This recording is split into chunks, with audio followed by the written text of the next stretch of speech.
At 6:03 a.m., officers responded to what appeared to be a routine missing persons call. Daniel Harper stood barefoot in his driveway when they arrived.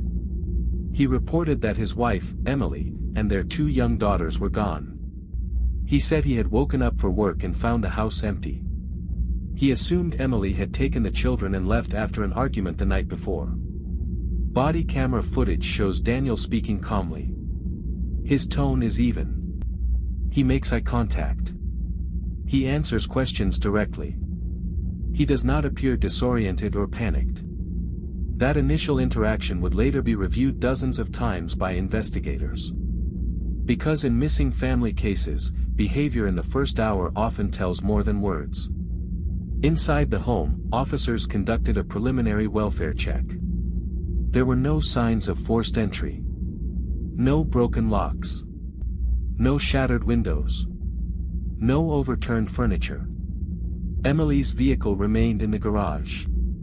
Her purse was found on the kitchen counter, containing her wallet, identification, and credit cards. The children's shoes were still by the door. All 3 family members had left without phones, without transportation, without personal belongings. Statistically, voluntary disappearances rarely look like this. Officers requested a more thorough search. Upstairs, the master bedroom showed subtle irregularities. The fitted sheet was missing from the bed. The mattress protector showed faint discoloration not visible under normal lighting but noticeable when angled toward the window. A chemical odor was present, mild, not overwhelming, consistent with recent cleaning activity. Carpet fibers near the foot of the bed appeared compressed in an oval pattern, as if something heavy had rested there temporarily. No visible blood. No obvious trauma. But something had happened in that room. Meanwhile, investigators began constructing a timeline. Daniel stated he woke at 5 a.m., prepared for work, kissed his daughters goodbye, and left the house around 5:30 a.m. However, neighbor surveillance footage contradicted part of that statement. At 5:17 a.m., Daniel's truck was backed into the driveway, an unusual position according to neighbors, who later stated he typically parked on the street. The footage shows Daniel making 3 trips between the garage and the truck bed. Each trip lasted approximately 40 seconds. He is seen carrying items consistent in size with large bundled objects. The shape is obscured. The weight appears substantial based on his posture. Investigators requested GPS logs from his employer-issued vehicle. The data showed he arrived at his assigned industrial site at 6:11 a.m. But telemetry indicated the vehicle was stationary within the perimeter of the site earlier than that time, approximately 5:53 a.m. The site itself was remote. An oil storage facility surrounded by open dirt fields and limited visibility from public roads. Work logs did not require him to be there that early. This discrepancy became central to the investigation. Simultaneously, digital forensics reviewed Emily's phone data. Her device had not left the residence based on cell tower triangulation. Yet at 6:32 a.m., her phone briefly pinged near Daniel's work location before losing signal entirely.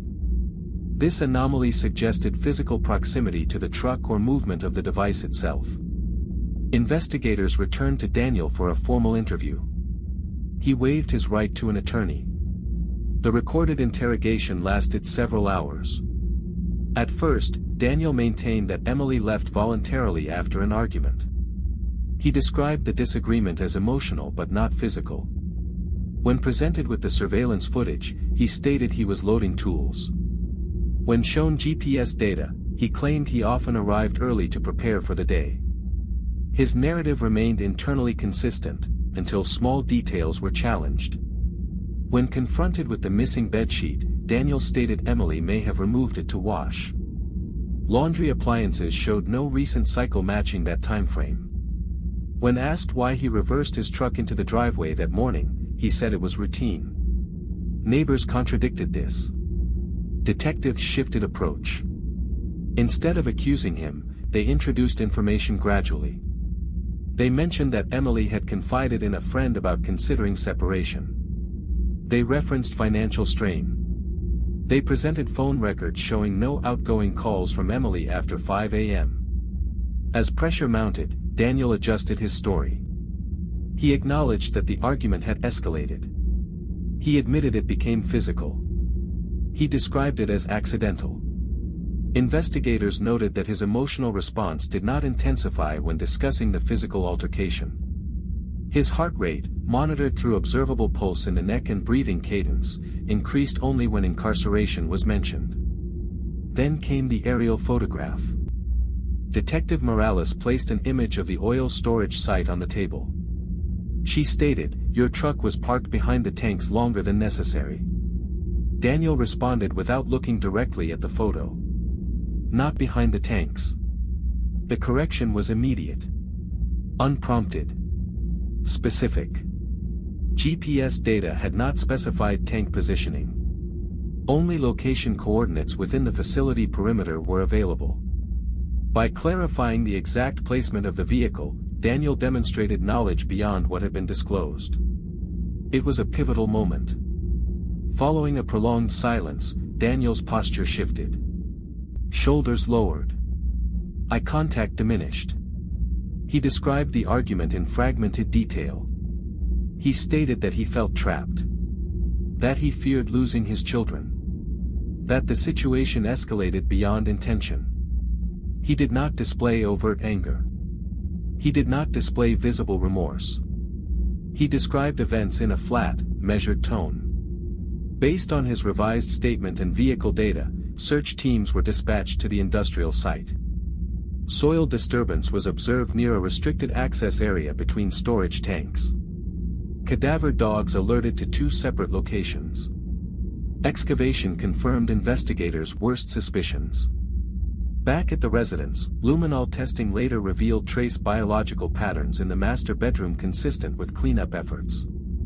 Forensic pathology would determine that the victims had not left the home alive. Daniel Harper entered a guilty plea before trial.